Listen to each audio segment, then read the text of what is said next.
this is the last session of the day, let's say the last serious session of the day, with 2 other in parallel. As I said in the morning, constant fear of missing out. Thank you for being with us in this last session. Sustaining the digital commons, the future of open knowledge stewardship. When we speak about open knowledge, we mean knowledge that can be accessed, used, scrutinized, shared, and improved by others.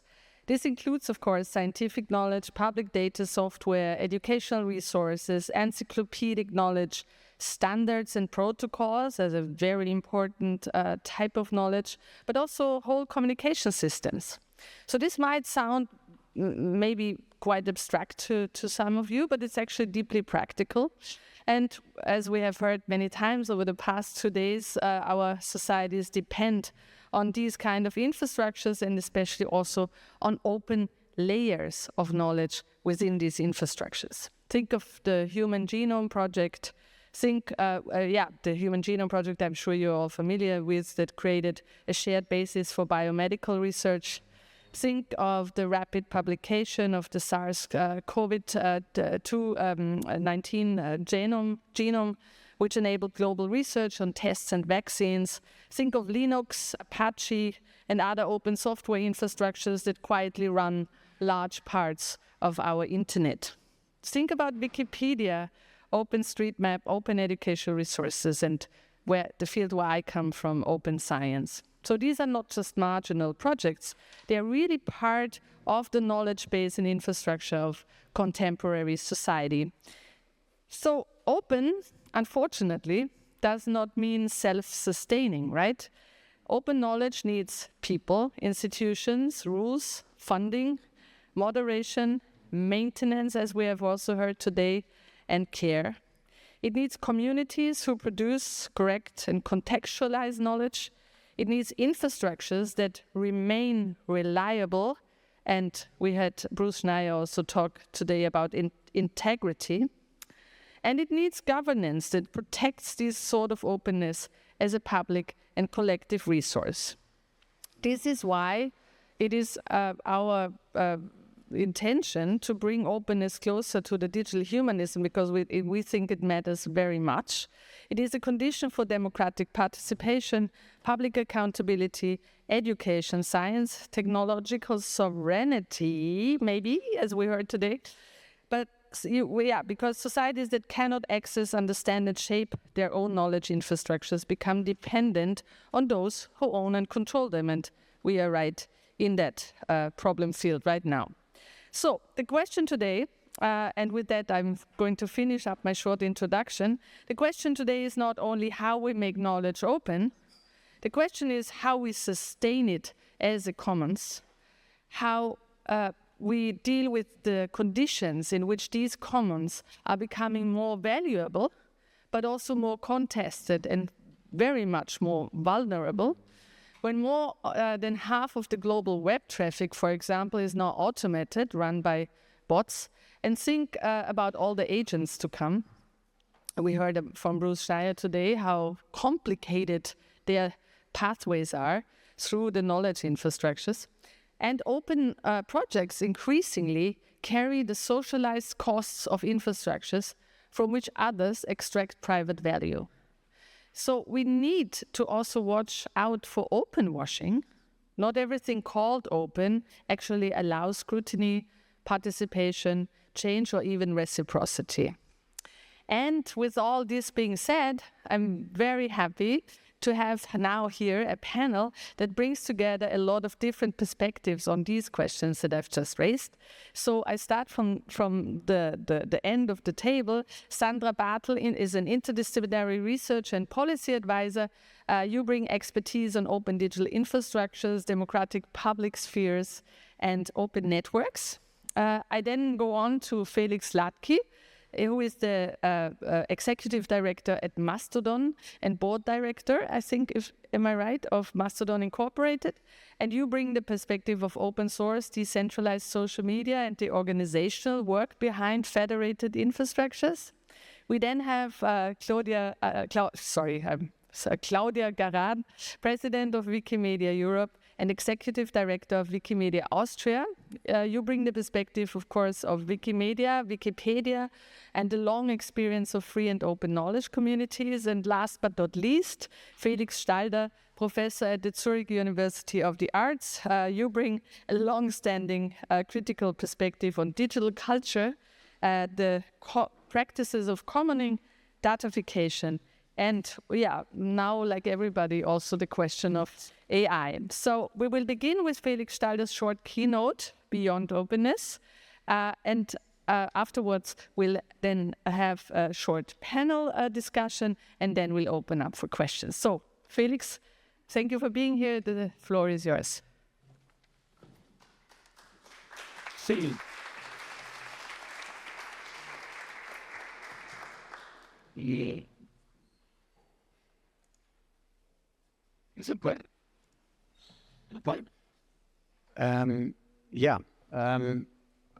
Hello. Thank you for this kind introduction, and thank you for putting together this panel. I think the question of openness and of the commons, and the question of how we organize, knowledge and informational resources really is at the heart of a humanistic vision of the digital sphere, and it's one of the conditions from which to build up alternative models to the increasingly centralized proprietary knowledge models that we have.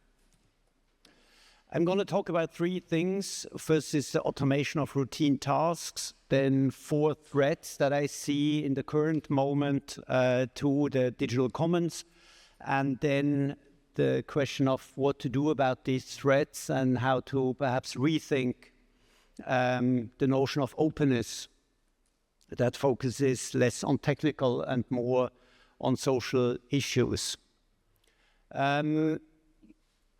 There's absolutely nothing, against the automation of routine work, of boring work, to support kind of the communities of knowledge.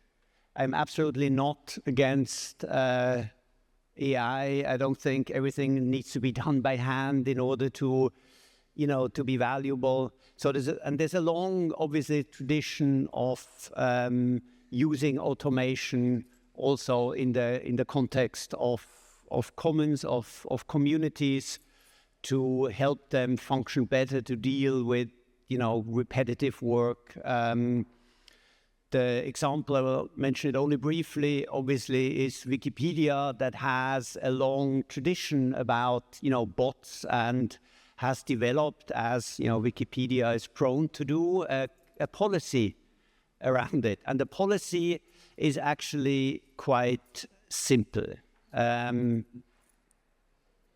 bot has an operator, so it's not an autonomous entity, and the operator has to demonstrate 6 things. First, it has to demonstrate that the bot is harmless. So this kind of evokes Asimov's first rule of robotics. I'll come to it. I'll come to that. Second, it has to demonstrate that it's useful, that it's actually doing something that is of value. Then it has to demonstrate that it does not consume resources unnecessarily. It doesn't produce extra computational loads on the infrastructure. And now it comes to whom performs only tasks for which there is a consensus. So there is a community. It is always thought from the community of active participants in the project, Wikipedia in this case, but you can use any others, that then come to the conclusion, yes, this is a task that we want to automate, this is a useful task. Then it has to demonstrate that it adheres to other policies that have already been decided, and it has to document its own, its own work, so to speak, how it makes, not just in general, but in each particular case, that this change was done by a bot and so on. And you would think that this is fairly common sense. Yeah, be useful, be harmless, don't do, don't do damage. But when you think about it, almost every kind of generative AI application satisfies none of these goals, right? They're certainly not careful in their resource consumption. They're certainly not harmless. Whether they're actually useful or not is really hard to to say. There's no debate that could form a consensus about what is useful and what is not useful. They usually don't care about pre-existing policies. They don't care about no robots, text and scraping, and so on. So there are ways of actually thinking quite actively and proactively about automation of tasks, and the Wikipedia example is one that thinks from the point of view of the community, right? That has a way of establishing consensus, of establishing metrics and criteria for usefulness and harmlessness and so on. So all what comes now is not against automation in any general sense.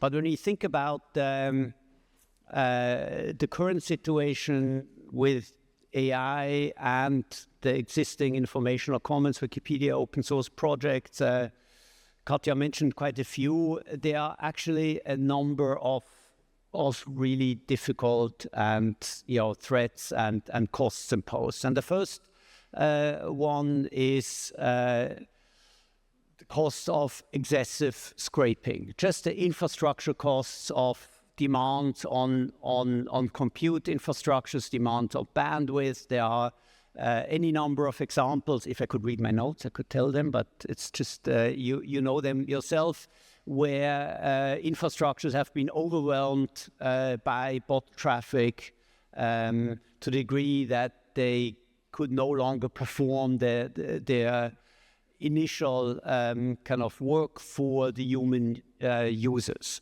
And this is a cost that you have to factor in now when you run publicly accessible infrastructure. And most of you, if you run your own service, you will have seen this increase in bot traffic, the increase in scraping, and this is just a cost that is put on kind of the public, on everyone, on these communities that, as I'm sure we'll talk about this later, are not swimming in money where they can easily absorb these extra costs. So we have the problem of over-aggressive extraction. The second problem you could call a problem of pollution. There's lots of AI-generated content that is now going into these projects, both on code level, but also on kind of the text level. And there used to be fairly simple heuristics you could apply. When it's badly formulated, it's perhaps badly thought. It's poorly researched because it's not having any references in it, and that makes moderation and quality control quite a bit easier. But now you have not only a lot more submissions, but also these heuristics about poorly formulated things or poorly thought no longer apply. Now you have very well-formulated things that are poorly thought out because they're not thought at all. They have references, but the references are either perhaps inexistent or not relevant to what they are supposed to reference. So the costs and the burden of maintaining quality control, that which makes the commons valuable, is going up. The third main threat is what you could call alienation. So there's a decrease in participation. We've seen that on all kinds of levels. Participation in user forums is going down. There are quite a few studies on Stack Overflow as an exemplary community that is now increasingly abandoned in favor of answers from AI systems that are trained on that output. There's an entire culture about how to ask the right questions and wait, for the right answer rather than expecting it immediately because you are under super tight deadline. That is disappearing. So, as valuable as kind of these resources are for the training of the models, the kind of the social life of that animates these resources is slowly being drained out of them. And the fourth one is perhaps the most expansive one that not just is kind of these open resources, but also science more generally. The social model of how we think about knowledge, where does knowledge come from, who produces it, how do we improve it, is changing. We used to think of knowledge, since we're talking about humanism, ever since Enlightenment, was the idea of knowledge. It doesn't come from heavens. It isn't preordained by some ruler, but it's done by communities. Peer review, it's a transparent, horizontal, collaborative process. We all know peer review, this is both a formal process of how science publishes, but also an informal process of people commenting on each other. You see that on Stack Overflow, somebody uses or has a solution, and then you have 10 other people to say, actually there's a better solution if you do it this, or another solution that's that. This is kind of an informal peer review process in practice. And this is increasingly being replaced by an opaque process that we don't know where the knowledge comes from. It's a hierarchical process, you and the machine, and people are isolated from one another, so we don't ask each other anymore, but we expect the machine, and if the machine gives a bad answer, then there's the next prompt and the next prompt and the next prompt. This is, we all know this, that we try to, prompt our way to the correct answer, which is not necessarily always the best and the most efficient way, but once you start, you always hope the next one will solve the problem. And this has very, very substantial consequences for the organization of all the spheres in which knowledge is created. I mean, if we abandon this idea that knowledge is created through an open exchange among peers, why have a conference like this, right? It's very easy to see how in times of austerity, something like this, or being downstairs over lunch is seen as frivolous, right? Because this is not how knowledge is being created. We don't need the social spaces around it. So I think to address these issues, we have to really kind of rethink a bit the notion of openness in digital commons and for digital resources. For a long time, we had this, let's say, technical idea about openness that was built on the kind of an affordance of digital information, namely that it was non-rivalrous, meaning if you download something, if you read Wikipedia, I can still read it. If you download software, I can still download it because the resource is inexhaustible. And this is a very, very narrow technical understanding of what makes a commons. And, when you think about, the issue of over-extraction that I just mentioned, even this very narrow sense that you cannot overuse it is being tested. So I think this notion of non-rivalrous as kind of the defining feature of the digital commons is really a bit misleading because it's too technical. Commons, by and large, are not just big piles of resources that you can use. It's not something that simply aggregates, but this is actually communities. So it's people working with other people around shared interests, around shared needs. And community requires in some way reciprocity. So it's not necessarily a direct reciprocity. I have to pay for everything I take out. But if these relations are too unequal, somebody just taking out en masse without putting anything in, this really becomes very, very complicated. So we have to think about how to strengthen contributions and how to limit extraction. And one part of that is to think about licenses. We have these licenses that allow kind of any use, right? So you're totally in your right to scrape Wikipedia 10 times a day. That's nothing that would really prevent you, or download every free software project, every 10 minutes. You can do that. And I think we need to think about this. We need to think about whether there are really, openness within the community, but boundaries to the outside. Doesn't mean that, Google cannot download Wikipedia, but maybe they should have to ask first, and then we can establish relations of reciprocity. But we all know that, a Creative Commons, who governs a lot of these projects, is opposed to that idea. And second, many of these companies and scraping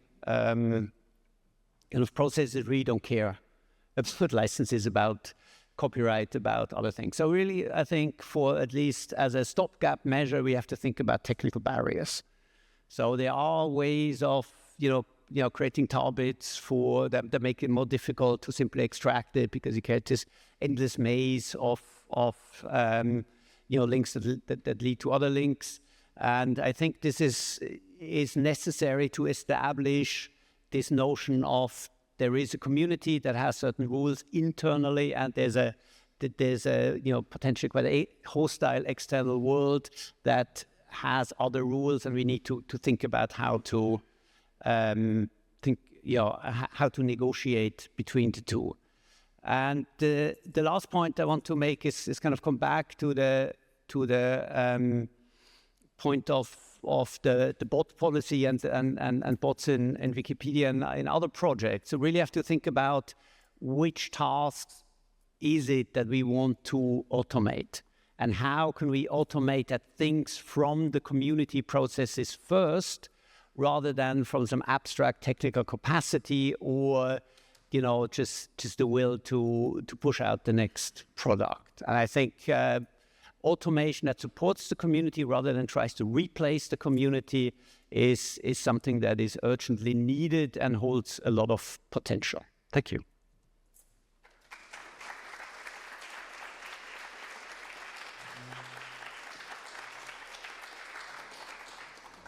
Thank you, Felix. This opened up the issue space neatly, so perfect. And this also, of course, laid the bridge directly to Claudia to ask how Wikipedia is actually dealing this, or Wikimedia in the background, but also Wikipedia, because I read that currently Wikipedia has to fence off 2 billion bots a day.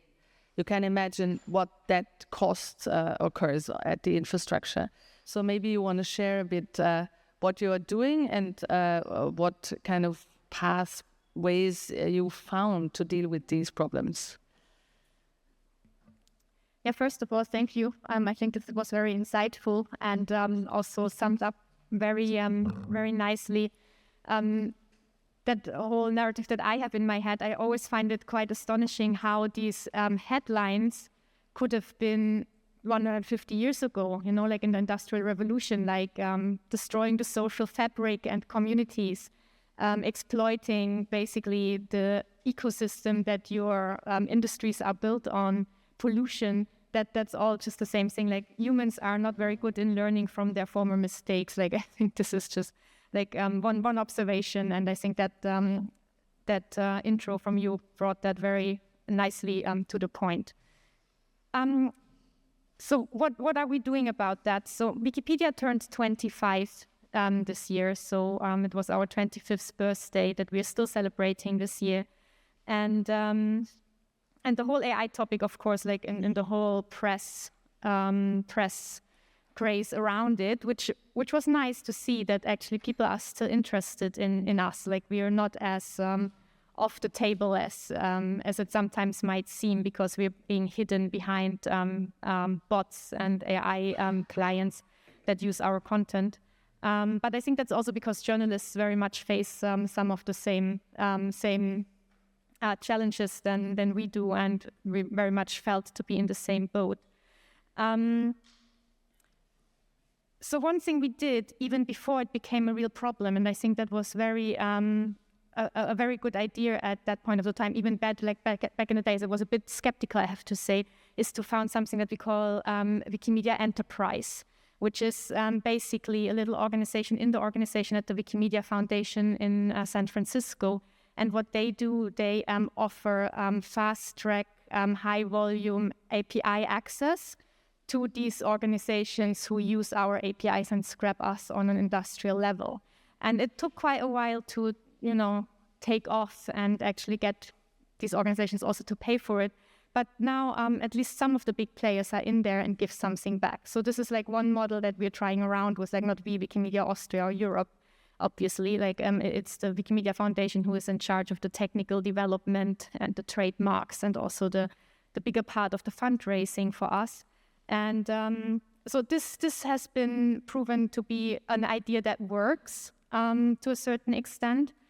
But it does not help all the smaller wikis that we have. Like we in Wikimedia Austria also have our own little Austria wiki, as we call it, and we're facing the very same problems, but we don't have either the technical resources nor the financial resources to deal with it. So actually, in that sense, I have to say, I don't have the answer to that. From week to week, we need to reinvent the wheel on how to build some technical barrier that will hold for a little while. And then they will find a way around it, and we need to go back there. So, and that all without having our own, tech department or anything. Like we have some freelancers who help us, and that's basically it. And that's the wider ecosystem, because Wikipedia always had this. We were so lucky to have this big brand and something that everybody uses, that we actually get financed with all these small contributions, which enabled us to be resilient, not being so much governed by financial interests of one big investor, but also everybody uses us every day and kind of understands that this is important. But we are also just part of a wider ecosystem of free knowledge that doesn't have the big brand and something that people use so often, and they don't have these same luxuries in terms of financing, and they are suffering from it. And if they suffer, we suffer. So as you very well pointed out, it is an ecosystem that is now very much exploited and on the brink of collapse. And what we can do about that, I don't think I have all the answers yet.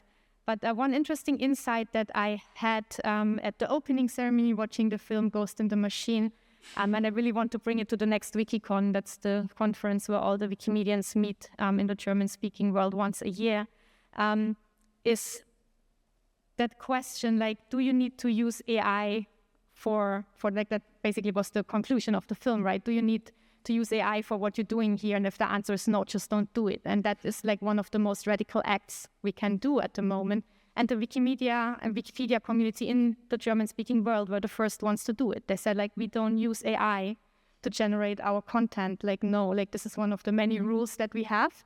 The English Wikipedia followed suit just a couple of weeks afterwards. And I think this is the first thing, that we have this, what was often a bit mocked as a conservative community. I mean, Wikipedia is still, it's not only, now we say, oh, that's the last good corner of the internet, right? Where this internet that was promised 30 years ago actually is still alive.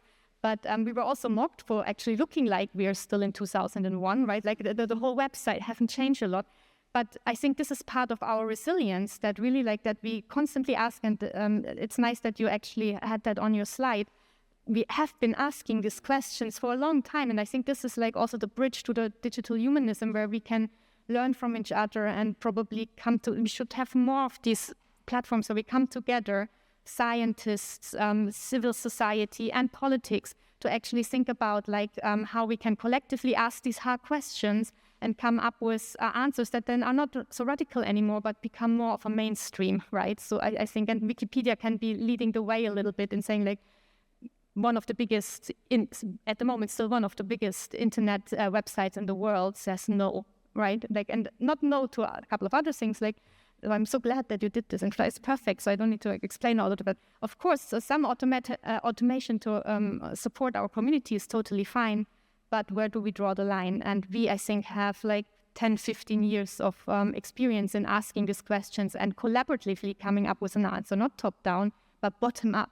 And I think this is what we can offer for that.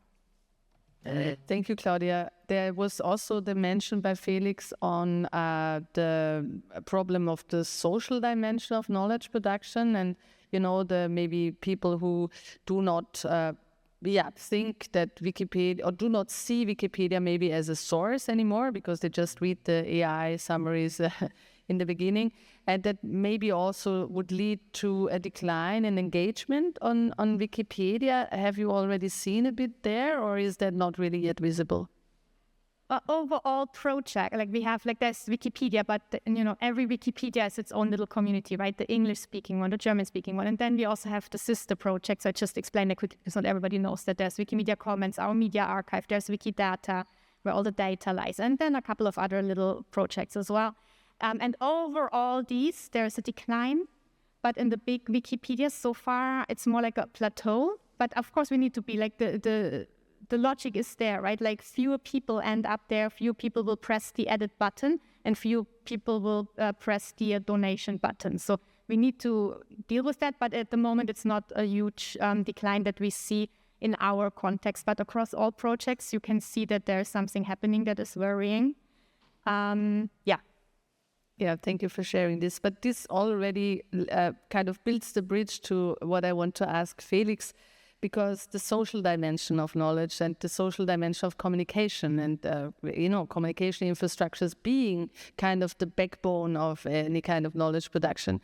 Maybe you briefly want to explain what Mastodon is, because I'm not sure that everybody in the audience is aware what it is, and then maybe just, give your reaction to Felix's talk. Thank you. Yes, absolutely. Thanks for inviting me today. So to the question what Mastodon is an alternative social media technology. It is an open social network, which means it's built on an open protocol. It's built on open source technology. What does this mean in practice? It means that you can take this piece of software and you can use it to your own purposes without almost no questions asked. You download this piece of software, you can put it on your server infrastructure, and you can own and run your own little piece of social network. And this sounds very technical maybe, and frankly it is. But if you think about it, when I said this is alternative social networking technology, something like this, to own your own little space of social network, this is something that it hasn't really existed in the past. If you think of having your own Facebook page or your profile on X, it looked like being free, but it's something that you never had any control of, and you always had this for the longest time theoretical risk of this being taken away, this being shut down. But in fact, this risk it became quite blatantly obvious, a real risk that this is something that you never owned. And decentralized social networking technology like Mastodon, but there's other technologies. these allow you to own your own little social network and connect it with other social networks running the same technology. This is something that is comparable with other technologies. I think most of you are aware that there's not one email server in the world, but there's many of them, but they can all talk to each other because they all, in simple terms, they speak the same language. And this is something that we don't really do this just because we want to make it technically complicated, but because we want to distribute the power of ownership in the social networking and social media space in a completely different way, because this flips this whole power dynamics upside down completely. And we are very fascinated by frankly not to become something like X nowadays or like X at a certain point, but we are actually much more fascinated to become something like Wikipedia someday. So we are much younger than Wikipedia is, but Mastodon is turning not 25 but 10 years this year, so this is like a big achievement for us. But I'll stop here for a second because I think I answered the first question. Yeah, but that's important because it's not something that is very well known in our days. I think it will get more known because everybody talks about technological sovereignty and interoperability, which is one of the most important elements and principles in tech sovereignty. And Mastodon can, check these boxes and also is even interoperable with commercial platforms and now popping up as we see. So there is a new ecosystem actually that is evolving. But I still want to stay with you a bit and maybe also want you to explain a bit the shadow work that Felix was mentioning in the beginning, and all these kind of peer-to-peer infrastructures that allow communities to actually run their own service and grow as well. How has it been, used? Where do you see development? Where do you see growth now with all these topics being so much in the limelight? Yes, absolutely. But I think the growth happens on different levels. So you mentioned sovereignty, and this is definitely it's a hot topic that favors our cause. I mean, because of the main thing that I said before, that sovereignty, it really, from a technical point of view, it is very closely linked to ownership, but I believe also to transparency, and ownership is covered through the decentralized part that I can give you like a couple of concrete examples. The European Commission runs their own Mastodon server, what the Dutch government does, and we see more and more. The University of Innsbruck, for example, also there's not Vienna. So this helps on the sovereign part. And what was the second part to be? The growth. I mean, can you just a bit the same question as to Claudia in a negative sense, whether she can see the decline, whether you can see now with all this attention on the topics, whether you can see a growth, a spreading? Yeah. So the growth for us, it's an element of two things, or rather like almost like a formula. It's really the number of these instances in these decentralized manner, and we see that these are growing because there's like a heightened or more sophisticated understanding in how well, first of all, that this makes sense to have your own social network, to be able to control it, but also there's a better understanding how to run this, because we have done this for a while and also shown this to the world. But then there's also the more like the user-based perspective, so that I think we the population, the human users, but also civil society as a whole, is I think I I can say it that way, that thanks to a couple of American entrepreneurs who have really woken up basically the public all over the world, we are now at the point where the citizens are just asking for alternatives themselves. So I think for us, these are really these two things that if work together, they can lead to growth. The question is I think it's a very interesting question, what role public entities should play there, whether they should be leading by developing or by bringing instances in the network themselves, or whether we should wait for the public to join. It's somewhat of this chicken and egg problem. In some countries, some politicians, they are more forward-thinking with this than others, but there's like also very like a lot of cultural differences. What role the state should play in this? Yeah, we heard a lot about convenience problems also from the Austrian armed forces who migrated away from Microsoft today, and so this is of course something that plays into your network. So thank you, Felix. I want to now come to Sandra to kind of, wrap it a bit up, what has been said so far. We have heard now a bit what kinds of work, maintenance, but also maybe we have not so much talked about funding, but what kind of, institutional support might be important for the digital commons and communication systems that also are operating in this space.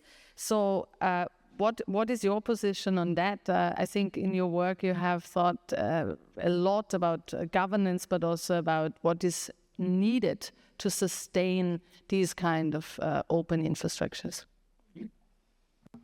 Thanks for having me as well. Maybe a little before I come to political demands out of the digital civil societies, to reflect a little bit about the concept of digital sovereignty from digital commons communities in Europe and beyond.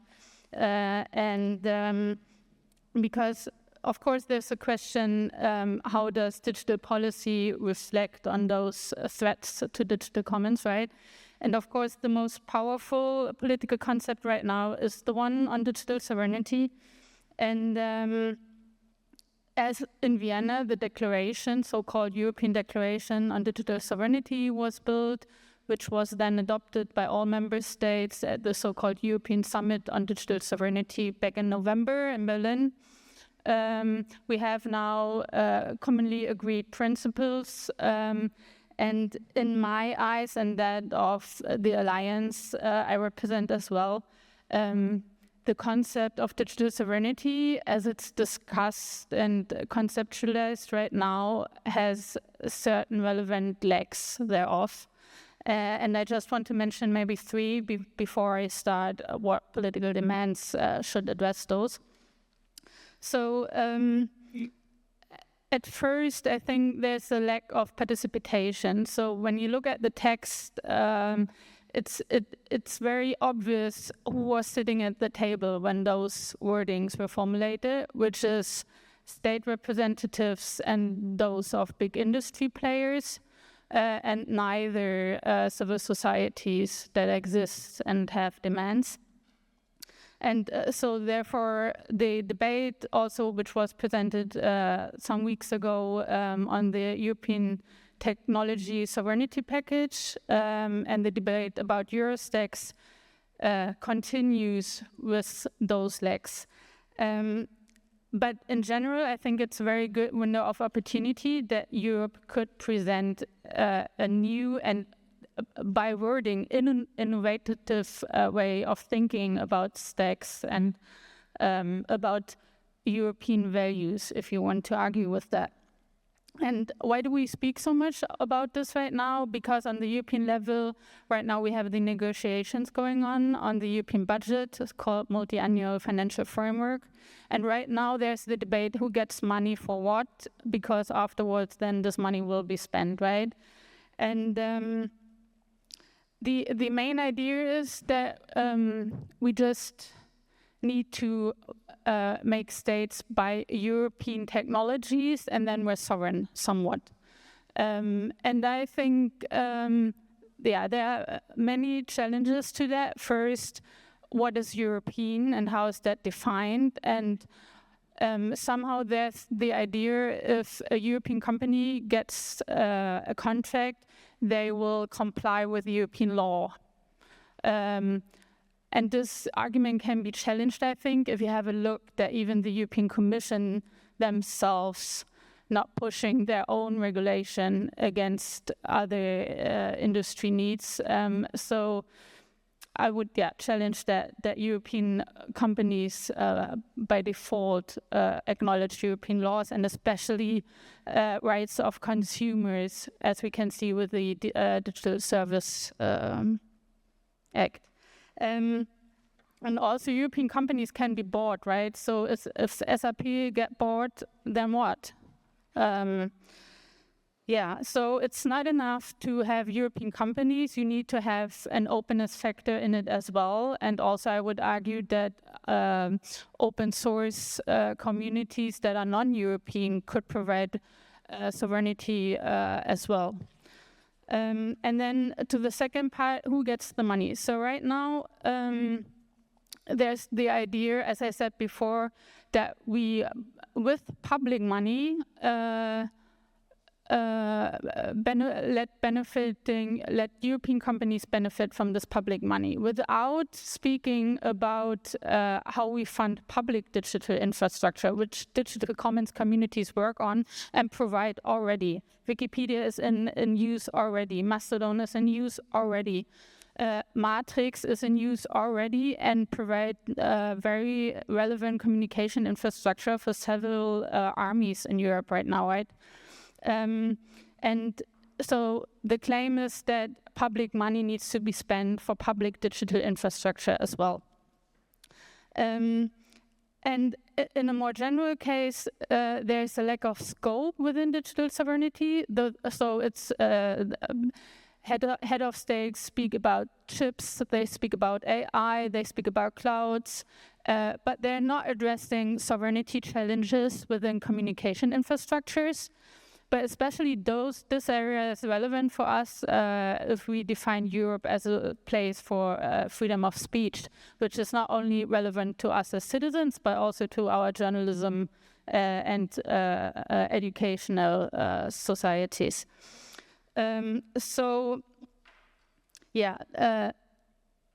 We need to demand that social sovereignty needs to be part of digital sovereignty, and right now that's not reflected within the debate about digital sovereignty.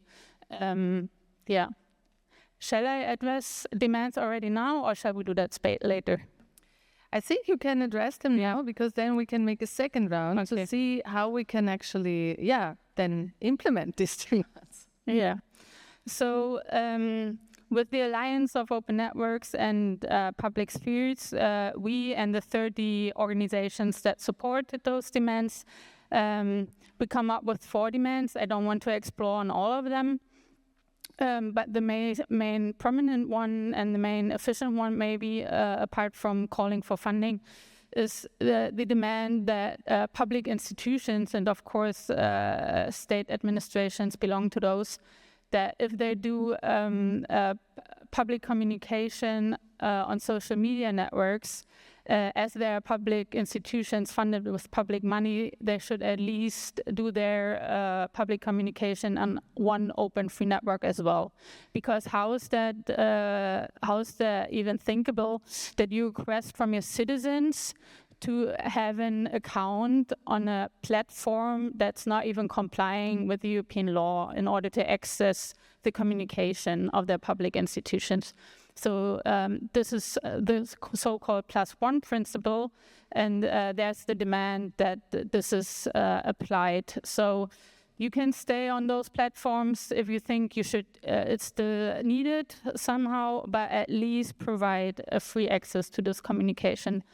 And then another demand is, of course, as I said before, public digital infrastructure needs funding. And then, of course, the whole open source system lacked within the last years, that you always get project funding but no maintenance funding, which is a strategic problem, like a heavily strategic problem. And as Nick is in the room, I also want to highlight the demand of the European Sovereign Tech Fund, which asks for 350 million, and which is in accordance to the German best practice example of the so-called German Sovereign Tech Agency. And this is a very concrete demand. We within the Alliance had also a call for that, like ActivityPub, which is the open protocol Mastodon and PixelFed and other services are using, that we need funding for those open protocols as well. Yeah, so those are just two ideas. I want to stop here now, but yeah. Yeah, thank you. Who in the room has read the open source strategy by now that came with the tech sovereignty package? I had no time to read it. That is a bit my deficit here. You did, yeah? There, you mentioned, yeah. I don't see everybody, unfortunately. Yeah. Yeah. So we might come back, especially to that. We need to talk about that. But I want to open the second round, and maybe we do it a bit briefer now, so that we still have enough time for discussion and questions. So we heard of what is happening right now. Where are the problems actually? Where are the dangers? But also where are maybe the possibilities we have? What we have is a huge knowledge base of dealing with issues that for others seem surprisingly new, where others have said we are talking about this since 25 years. And how can we maybe better tap this knowledge base? I mean, Claudia, thank you very much for giving us the flowers of this doing this conference. But of course, this is just a conference, and it would need also a lot of other interaction formats where we can lay this out better in a more structured form. What do you think will be concrete steps, or maybe have you other best practices where you see it already being changed? Like Apertus was mentioned today, just coming back to the AI world. There's the Swiss LLM that was produced by Swiss institutions and is now open sourced. It's not only open weight, but is also open to data that it was trained on, and also the energy resource demands it had. So this is also and most interesting. Now I don't know the English word for it. Genossenschaft. So supported. Yeah, cooperative. Yeah, so it is incorporated as a cooperative so that it cannot be bought by somebody, like, Elon Musk threatening to buy Wikipedia. Anyway, so there is a lot of examples, and this is also, because it's the last session of this conference, a nice moment also to reflect about what is already being done. We have heard some examples, but what should be done? What are the low-hanging fruits? As you say, the problem is also with scope, everything at once. What's I always forget this great movie title, Everything at Once Right Now, whatever it was called. So maybe, Felix, you want to open the second round saying, from your perspective, what would be the optimistic low-hanging fruits that we can actually start with, maybe? I think we're in an interesting moment because a lot of things come together. There's this long-standing interest in public money, public code. Then there's kind of an economic issue, and of course, increasingly also kind of a national security issue. I think the fact that Microsoft can turn off the internal communication of the International Court of Justice is a kind of a stark example of that things, could be different. Now the leading adopter of open source or transformer to open source in Austria is the military, not necessarily my friend, but, it shows you something that there are interesting, dynamics at play in a way that, open the horizon, at least, to think about what Cory Doctorow calls the post-American internet. And it's important to see that a lot of things are already there, right? It's not that we need another European social network that seems to be funded or generated every few weeks at the moment. I don't think that's a good idea. And the good idea is not, as you said, to replicate the structures, the American structures in Europe. I don't think we would gain anything from having, Facebook or Twitter run by the Springer concern. Or so, that's not going to help us. But what we see is that there are actually different structures. These are structural, kind of infrastructural issues. And Mastodon is not just another Twitter, but it's substantially different in kind of the political configuration, right? Wikipedia is not just another, Encyclopedia Britannica or Broca's. It's a substantially different configuration. And I think the discourse on sovereignty opens this window, but it opens it in a wrong way. But it opens it up to really say what is it that creates sovereignty. It's not necessarily that it's owned by European capital, because we heard a lot also about Bruce Schneier in the morning, that there are technical and capital issues, and the capital issues are the same here than they are in the US. So that's not different. But the ability to really think about the structural issues that create long-lasting sovereignty and not, dependence on SAP until they are bought out by someone, then we're still dependent on them. I think this is the opening that we have, and to really strengthen the relatively small but functioning, proven, fairly surprisingly resilient approaches. 25 years ago, nobody would have predicted Wikipedia to survive more than a few months. And the same with Mastodon. When it started, it looked like an incredibly strange and utopian project, but now it exists, and these are things we can build on, and they create forms of sovereignty that simply importing things into Europe or replicating them with European ownership just doesn't. Thank you, Felix. So Claudia, what I do in my teaching, I urge all the students to edit Wikipedia pages. So this is an exercise, because for me it's easy. I'm a science and technology studies person. Yeah, actually it is. We can talk a lot about automation and automation of knowledge production in this exercise too. And it works very well. Also because the students learn on, there is in different communities various cultures of correctness or strictness. So the German Wikipedia is well known for being super strict. The English is different, but also super strict.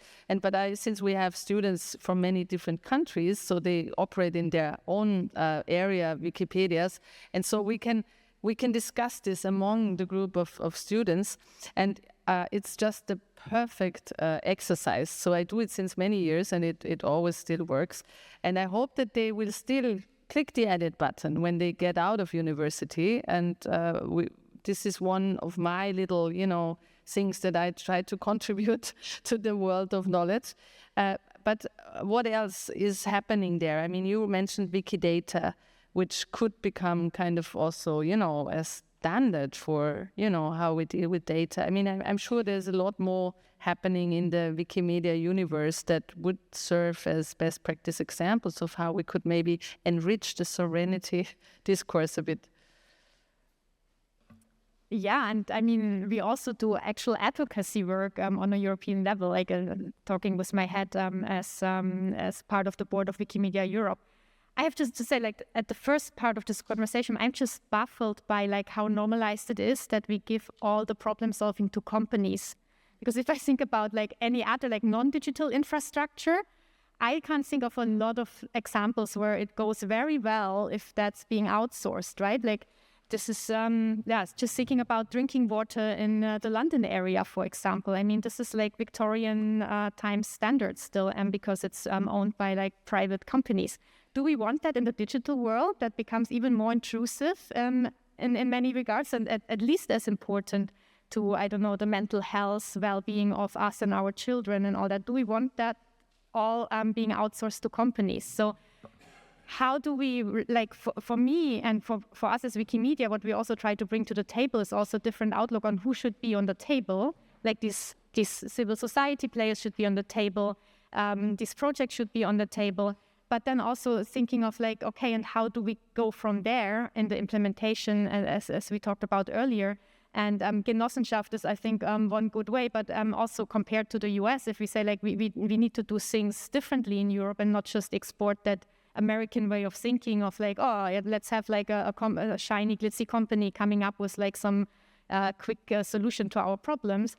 Something that is very European is public broadcasting, for example, right? How do we merge things that worked very well for us in many different ways over a long time? How do we translate that into our future? And I think there's a lot that we can do, right? Leo Dobusch is one of the Austrian and German players who try to reconcile these two worlds of public broadcasting and Wikimedia and Wikipedia, for example, on how, because we have so much in common, and I think there is a lot that we can do. So if we talk about implementation, I think we should actually not look into only what's happening in China and the US, which I'm not saying we should be oblivion about what's happening in the rest of the world, but also think of what worked for us in Europe very well. We have things that work, that are deeply ingrained in our cultures, and try to translate this into our actual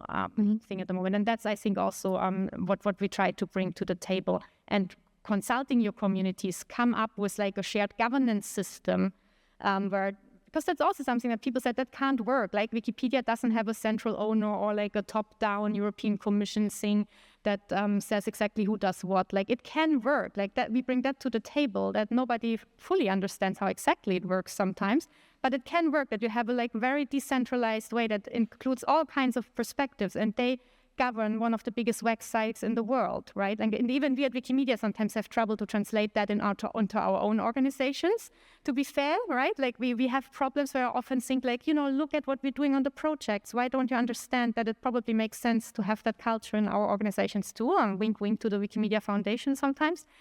But I think there's a lot to learn that also for other joint projects where we can try to transfer that, especially in Europe. Mm-hmm. Thank you, Claudia. So you brought up this topic that we need more imagination when it comes to this rather simplistic differentiation between the state and the market, that there is also other ways in between, around, wherever you want to put it, right?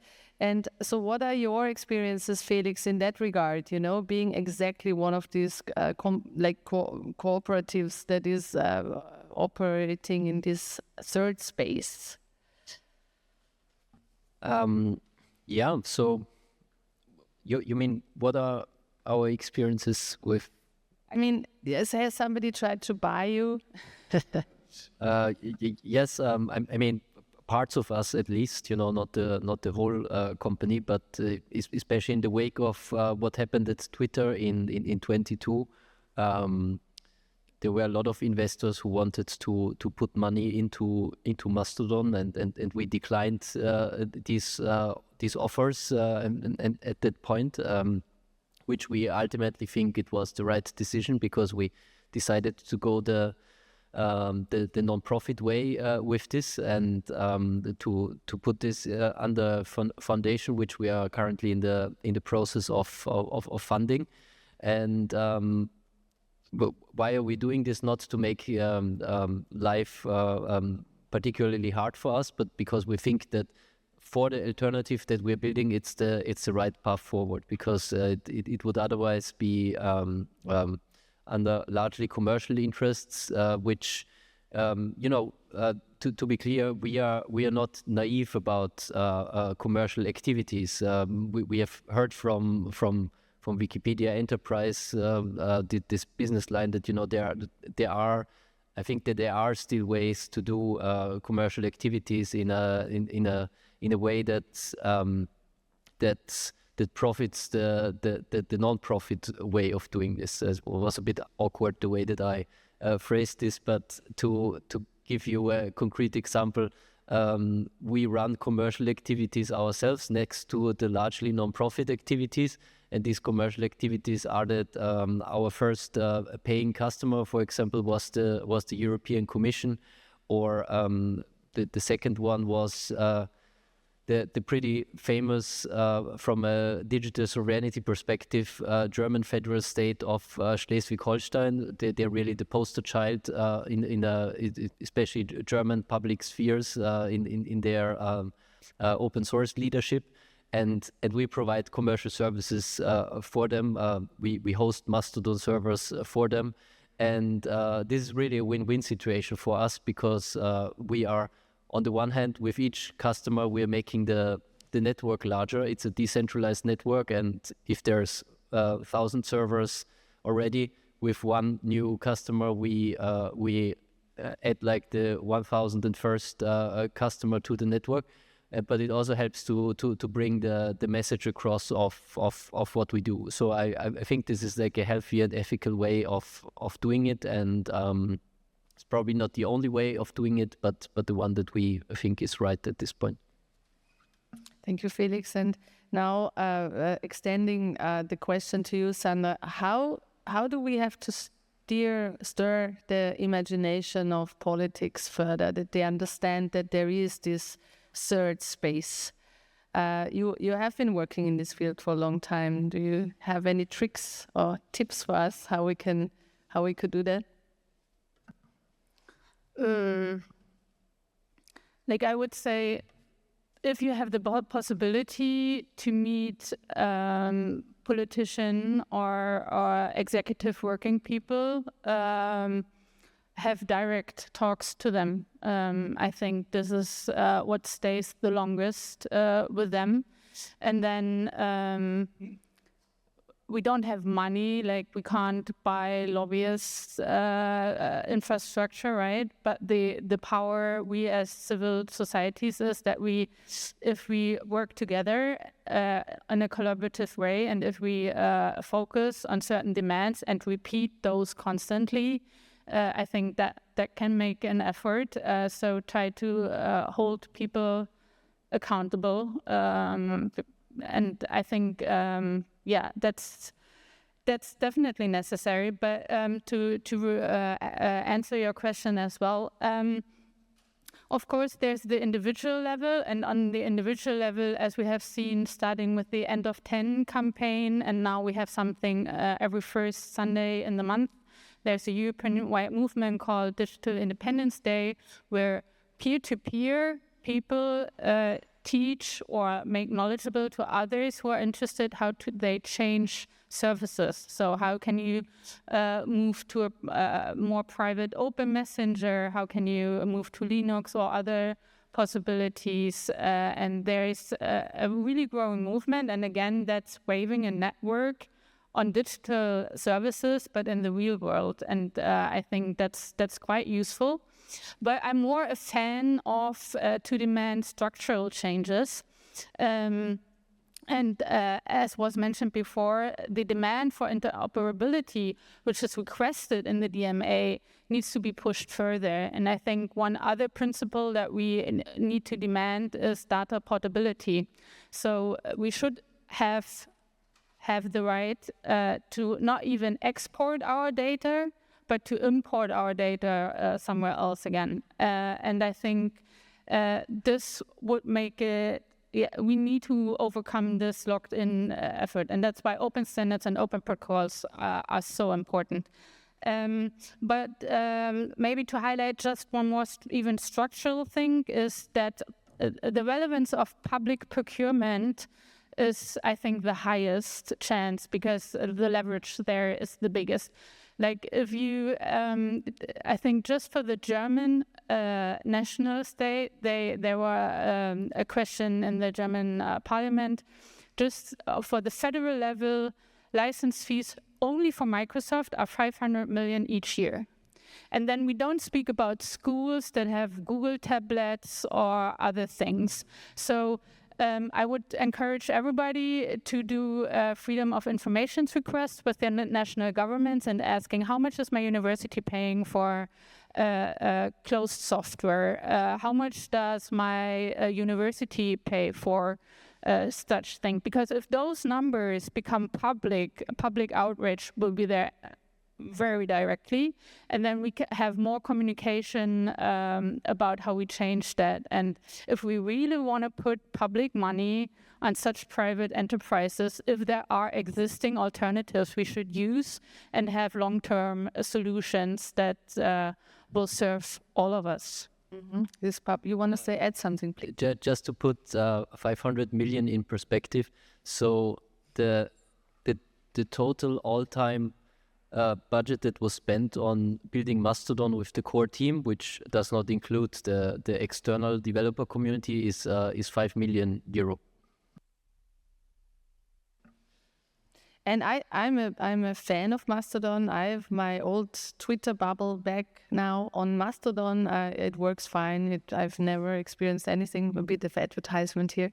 So try it out. Is Joanna Bryson here in the room? Unfortunately not, because she's. I follow her on Mastodon. It's amazing what she. You are on Mastodon. I will follow you right afterwards. Great. So I would like now to open the floor. As I said, so I would love to ask the person who raised the hand, who read the actual, one second, who read the open source strategy by the European Union, because we have not talked so much about open source. Maybe you can share some insights with us, how also thinking from a activist campaigning perspective, how we can stir the imagination also maybe of politicians with why these things are important that we have been talking about in line with the open source strategy. Maybe is there something we can use? So my name is Nick Gates. I'm a policy advisor with Open Forum Europe. Basically, what the open source strategy does is, for the first time, it positions open technologies, specifically open source software, though they also talk about open source hardware, open standards, as a kind of lever of structural sovereignty. So they basically said that openness is one of the foundational kind of enablers of actual sovereignty, where on the kind of user side, you have agency and capacity because you have more kind of ability to manipulate and kind of control or kind of engage with the software or the technology that you're manipulating. And then on the demand side, you actually have more autonomy and more resilience because there's actual kind of an ability to switch should fees be too high, or there's an ability to withstand critical shocks and to more readily adapt from a security perspective. So it kind of embraces that mindset, and it might seem like an inevitability now, given Europe's digital sovereignty conversations, but it wasn't an inevitability. And us and many other organizations have been advocating for this for years. And so in that sense, it is very successful, this strategy. And I was very encouraged, actually, that pertaining to the themes of the panel, it very much embraces some principles of digital commons. So I had to check it again, but they talk about trusted assets, digital services, and guidance. And that kind of leans with our understanding of digital commons as kind of software artifacts. And then there's also kind of communities and governance, and they specifically call that out. So that digital commons framing is in there. And there's also elements of the procurement logic that are baked in with the Cloud and AI Development Act that are kind of incentivizing, if not outright mandating, which we're going to be advocating for, organizations to evaluate open source software as part of a procurement and have to have like a written justification if they're not using open source software. So that's all very encouraging. What, is not concerning, but is just something to keep an eye on, is that it all comes down to implementation ultimately. So we found that the funding is still highly insufficient. We've made calls for an EU sovereign tech fund, and just of the 2 billion they've earmarked, and they haven't really earmarked that through actual budget negotiations, you would kind of barely cover what we're initially calling for the maintenance side, let alone kind of building all these infrastructures and contributing to the skills programs necessary to create the capacity to maintain and develop them over time. So that's one gap. But then there's also just kind of this general logic of kind of digital commons from the perspective of like community engagement and skills building around how are you actually going to create the capacity to maintain all of these systems. So I just read a great article on LinkedIn, open source, like the technology is open, but the capacity could be closed. And so that's something that you really have to kind of, keep your eyes on. So ultimately, it's one of the most encouraging things that I've seen since I started working in this space.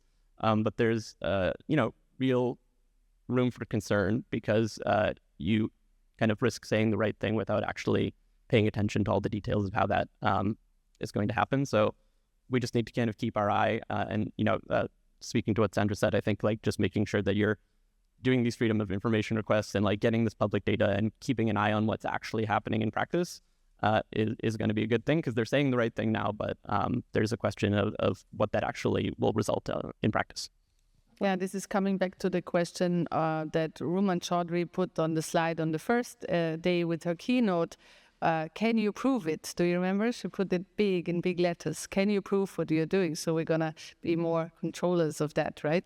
So actually, I don't know, some of you might have heard me saying that in the cinema. So in my university recently, Fabian knows it because we were there. There are posters all on the wall that say "fuck AI," and it's an initiative by the students that have done a freedom of information request on the costs that the universities have to pay for the AI they are buying. And they now have all the numbers, and they don't want the universities to spend that on OpenAI and Anthropic. And I don't know it. We will have to ask the students. For me, this was just minutes before the conference started, so I have not had time to investigate. But I think, Fabian, right, we will stay on to that, and we will observe that further, because I think it's an initiative exactly doing what Sandra has called for. Fabian? I heard the number, it's 500,000, I think, until end of 28. So it's not a huge number, but still, but given you could use it in the budget for other users. Yeah, better. Exactly. So that's a big number. So we have Moshe's hand up in the first row first, and then I 1, 2, 3 for the moment. I think the problem starts with us, with our naivete and idealism and celebrating open. So I grew up on a small kibbutz in Israel, and it was very open. I did not have a house key. The house was open. If one of the neighbors was short of eggs, he would just come to the house and take eggs. And later comes and says, I borrowed some eggs, here are the eggs bag. And it was a lovely way to grow up. No house key. But it doesn't scale. And in particular, there are two types of persons in the world. There are us, normal people, and there are artificial people. They're called corporations. And they have a very different value system. They're all extractive. We try to distinguish. They're all extractive. And why should the openness that we view us as a community, they're not members of our community. Why should it apply to them? So when I use Creative Commons license, I always put non-commercial. Why should they get the privileges of being a community that we contribute when they're not contributing to that community? It's our naivety and idealism that is coming back to bite us, in my opinion. Yeah, thank you. That, of course, I think all of us hear that a lot. So we are quite common to what you are saying, and you're absolutely right. It has some kind of idealism attached to it. And of course, there is very different thought schools in the open world. You have very, let's say, neoliberal or even libertarian ideas of that it is basically, if the state or government is putting money somewhere, then of course it should be extracted for commercial activities, and that is the only reason why something should be open. But there's a whole continuum of other thought schools that are up to the people who say that they don't want to share, and then they use these licenses. And there's actually quite interesting experiments with licensing also going on at the moment in the linguistic communities in other parts of the world, where they create big, huge speech and language corpora that are used to train the AI, but with specific licenses that, can be enforced actually when they are extracted. So you're right, there is this idealism. I won't call it naivety, because I think for that we're too long in that field that we can still be naive. But it's true that but still, what else can we do? It's the same with democracy, right? So it's maybe not the perfect solution, but it's one we have at the moment. And in the United States, already said state also some people. And they should have the same right of speech like people. the city united decision. Right, regulation. Many people say great mistake. We should not treat them as if they are members of the community. Yeah. No, you're right. And also, you want to say something? Okay. No. But you're right. And also regulation could, of course, help. I have first seen the hand of Peter Kraker in the back last row. And then there was the hand of... Yeah. Do you want to... Yeah. And then there was the hand of Roman and then George for the moment. And then we need some other genders, please, for questions. I'll keep it short. Peter Kraker, Open Knowledge Maps. Thank you for this wonderful panel. I will leave this conference much more hopeful than I thought I would. The fighting spirit is still the same. I agree with everything that's been said. I just want to challenge Sandra on one point that she said. She said, we cannot pay for a lobbyist. Maybe we should, right? And maybe not just for one, because if you want to move a little bit of those 500 million, it's going to be a long fight and an intense fight. And I think we should consider using these measures that we sometimes, find a bit icky. And in the principles of open scholarly infrastructure, there's still a principle that says you cannot lobby. But I think this really takes away our voice and our way of interacting in rooms that we maybe not invited in. Okay, maybe I should clarify. With EDRI, European Digital Rights, we actually do have very good advocates for our interests. So if you have spare money, I would like you to think about contributing to EDRI's work. Also, if you want to see what maybe organizations you can fund, check out offenenetzwerke.eu, and there you can see all our supporting organizations. They are from many European member states, and they're all highly advocate for digital rights and common interest digital infrastructure. But yeah, of course, it would. We can always use more. Just like maybe not to have a pessimistic thing, but just big tech in Brussels spend 150 million per year on lobbyists, as corporate observative Europe announced. So yeah, but go fund EDRI and others. EDRI.org. Omen. Yes, I'm going to also make it quick, just because we watched the movie on Wednesday, and yesterday in the talk on economies of AI, we again talked about data centers and infrastructure. I really appreciate all the work on protocols, but I think the question remains, where does it run? And then on which level? Is this a European level, national? I mean, of course, everyone can run their own instance, but I think scale also happens somewhere in the physical world. Yeah, thank you for this comment. Anyone wants to react to that, Felix? Or? So the question is, where does it run? Where do the instances run? So I mean, in our case, but as you know, there's other cases, other protocols, other pieces of software. But in our case, it's Europe, North America, and Japan, where these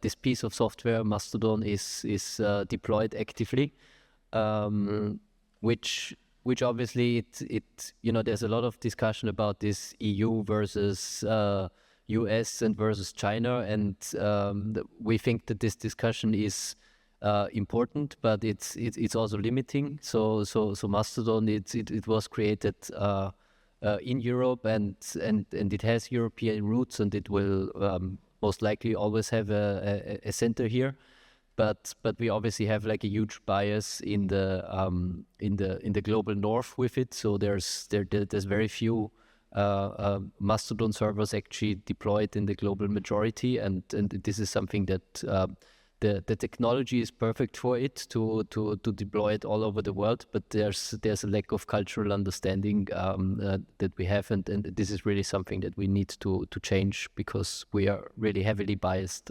with our thinking on it. Thank you, Felix. George, please. Just a comment and a question. I think two very useful sort of axioms came out from the discussion. The first is that it's not only pointless, but deleterious to try and replicate web oligarchs by Europe or anybody else. The second is that for a healthy public sphere, public support and public money is required and will be required. And Mastodon is an excellent initiative, except, of course, for the etymology of its name. The question, looking to the future, public money, and there is a discussion ongoing in Brussels now, could be prioritized to go to areas where there are serious indications that we will have another winner-takes-all situation. Can that be now approached more systematically? Because this is what has caused the biggest damage. And until we find some way to break up the existing oligarchies, at least we should aim not to allow any new ones to be created. Maybe I just react briefly on that, because we see that, of course, happening in the AI field at the moment, where they are all just already in position, those winners, the oligopolies of Europe. But maybe that's really a call not to always think about the AI world, because as we have heard, there is many different fields of operation and domains that already implemented these kind of networks or open source softwares or protocols that already are operational and are that really live the federation idea of smaller actors that come together in a federated way. So I just want us not to talk so much about the AI world here, but maybe answer the question from the other dimensions, like the social communication or, research infrastructures or a knowledge world. Maybe who wants to answer or to respond to the call by George? Yeah, please.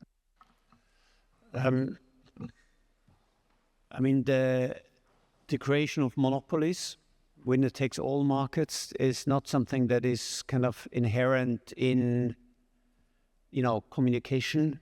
The network effect does not mean that we have a monopoly structure at the end. There are other ways of doing it. And they're very clear and, tested, and we have a lot of experience about this. Open standards, interoperability, open source are structural features that work against this tendency. And every time monopoly emerged, it was because it closed the source, it created its own standards that made it non-interoperable, and it made it impossible to export the data. You mentioned that. So this is not, winner takes all is not some destiny of the market, but very clear structural decisions of people who want to be the winner that takes all. And we can prevent that. This is not rocket science. We would have time for 2 more questions. As I said, maybe from other genders at the moment. Yeah, there is a hand over there.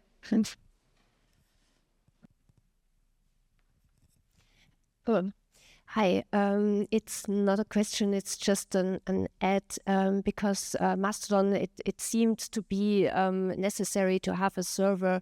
You don't need a server, you just need an account. So just from a user perspective, to make the barrier a little bit lower, you just have to find a server where you want to be on, and that suits you, and then you have an account, and then you can go ahead finding everything what interests you and follow people.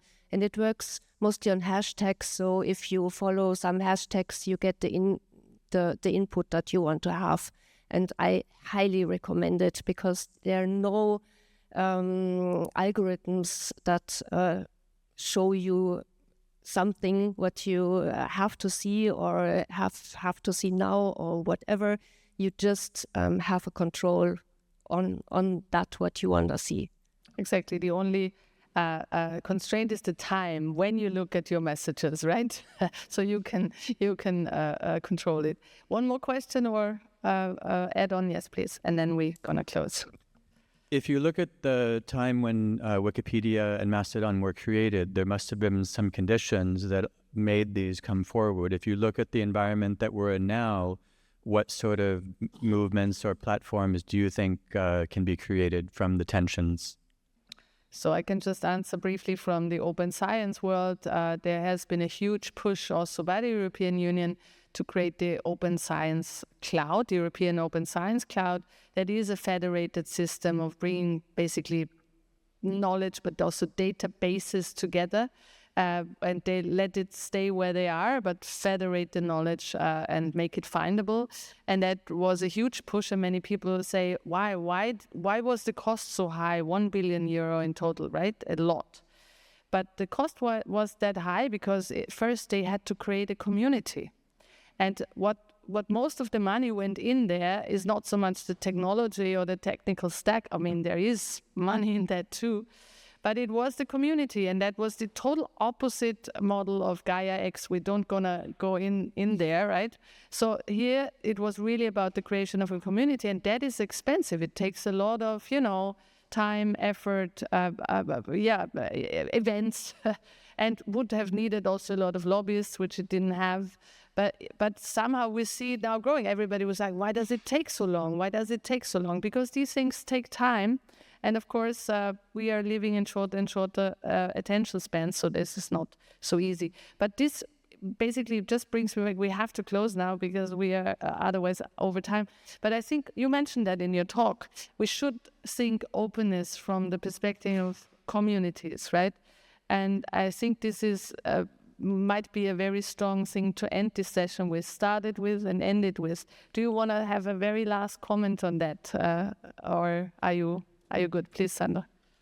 Well, I think the time of big platforms is over anyway. Like, I think it's more about decentralized communities that have specific needs and are organized around this. So, like, if we want to have a look in the future, I would hope that school classes or sports club or whatever communities you can think of decide on their own if they want to have a Mastodon server for connection or use metrics within it or use PixelFed for video sharing. And if we come to the point where parents are not forced to join the WhatsApp school class chat, but instead, and we all can build that future together. I would encourage all of us to do that, build the future together in a decentralized way.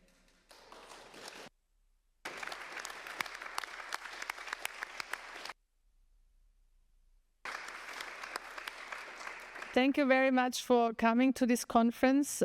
Please stay in whatever you do in your spirits with us, with the digital humanism idea. If you're interested, there is a ton of events, always online, offline, materials, books, open access books. Connect, reach out to us if you have ideas, and thank you for coming.